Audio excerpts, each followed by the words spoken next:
Wahlburgers. Today I have two, yes, two challenges for you, both dealing with things that I really, really enjoy and like.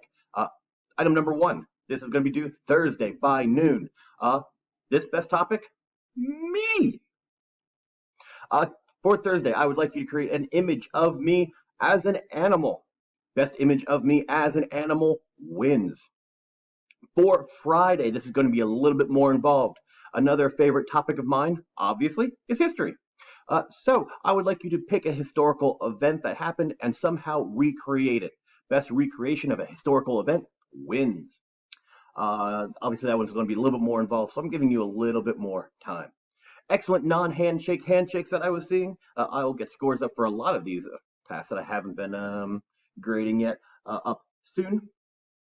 I know teachers have not been participating a whole lot, and that is understandable. We're all busy trying to figure out how we're doing instruction next week, but they're doing a lot of really awesome things. So I hope you get to see that. Well, you will see that in the next week or so. As always, please be safe.